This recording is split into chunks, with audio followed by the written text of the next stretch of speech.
Hello दोस्तों, तो कैसे हो आप लोग। आज हम लोग पढ़ने जा रहे हैं बी फार्मा फर्स्ट सेमेस्टर में फार्मास्यूटिक्स का एक टॉपिक पोसोलॉजी। ये फर्स्ट यूनिट का एक टॉपिक है। दोस्तों मैं आपको बता दूं, अगर आपका भी पोसोलॉजी टॉपिक क्लियर नहीं है तो ये वीडियो को लास्ट तक जरूर देखना है, क्योंकि इसमें 3 पेजेस हैं। उन 3 पेजों में आपकी पोसोलॉजी एकदम क्लियर हो जाएगी। आपको दोबारा पढ़ने की तो ज़रूरत पड़ने नहीं वाली है। और अगर आपको इसके नोट्स चाहिए हो तो मैं डिस्क्रिप्शन में लिंक दे दूँगा, वहाँ से मिल जाएंगे। तो चलिए टॉपिक को स्टार्ट करते हैं। तो मैं आपको पहले बेसिक आइडिया दिए देता हूँ कि पोसोलॉजी हमारा है क्या।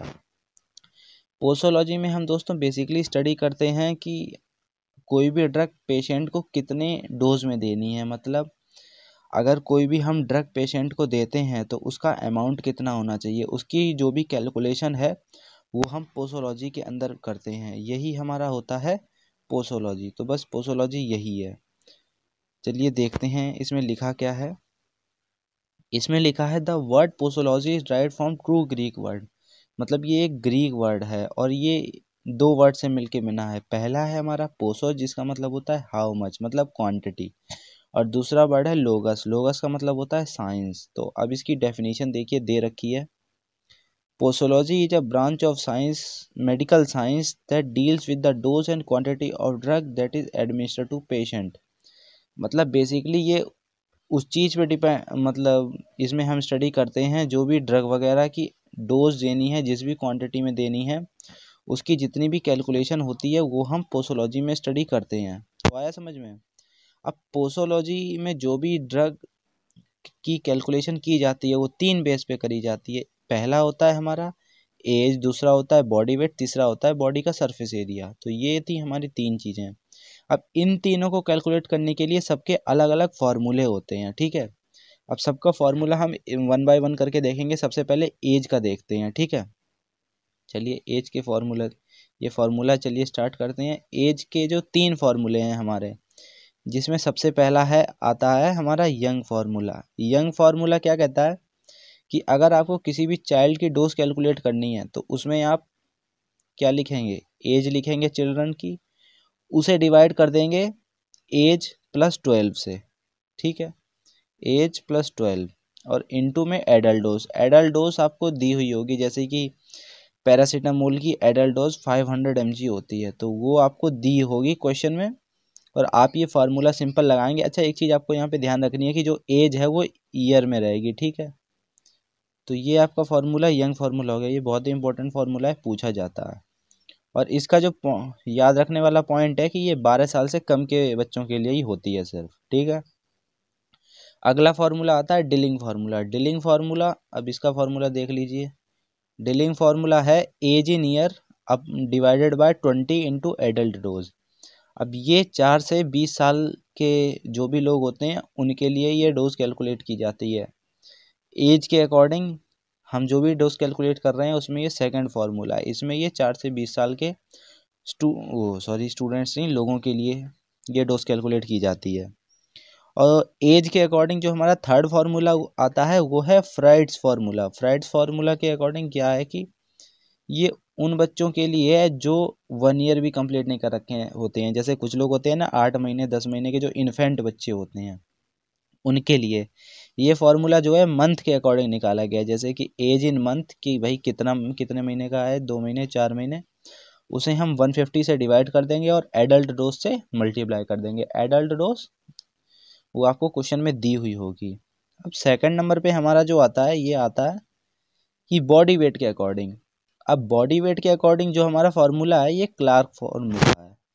Clark formula. अब एक चीज़ आपको ध्यान रखनी है कि इन फार्मूले का नाम बहुत याद रखना कि young formula, fried formula, dealing formula या क्लार्क फार्मूला। डायरेक्ट इन फार्मूला से क्वेश्चन आते हैं। क्लार्क फार्मूला क्या है कि क्लार्क फार्मूला में हमें बेसिकली बॉडी वेट के अकॉर्डिंग करनी होती है।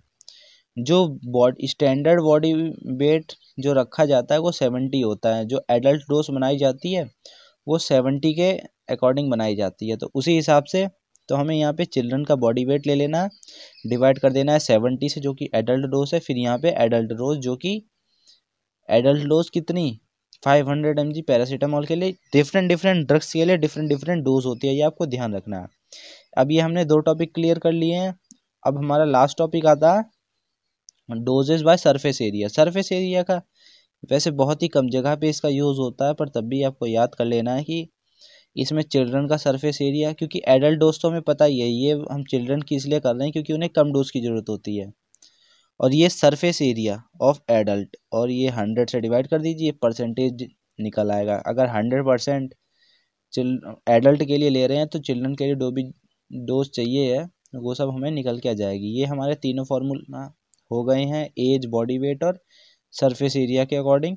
ठीक है, अब सबसे लास्ट जो ये इम्पोर्टेंट, बहुत ही इंपॉर्टेंट टॉपिक है, इससे 3 नंबर का क्वेश्चन, दो मतलब 5 नंबर में अगर पूरा आता है तो इसके 3 नंबर होते हैं।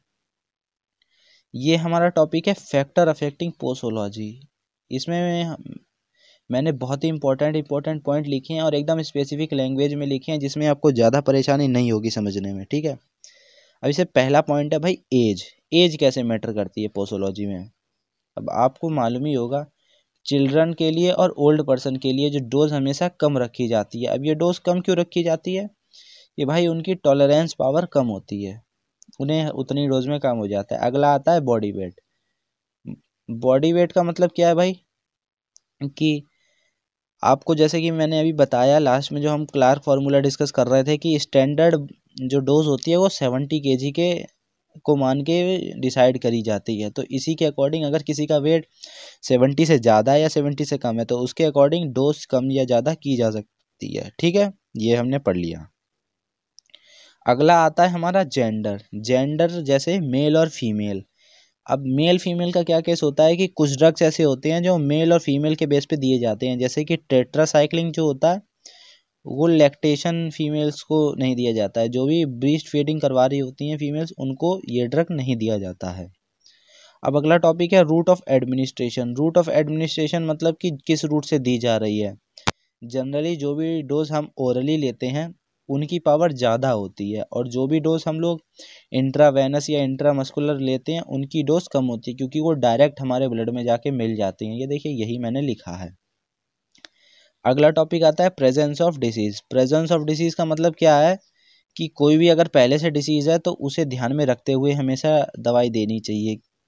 हो सकता है उसका कोई साइड इफ़ेक्ट हो तो उससे बचने के लिए।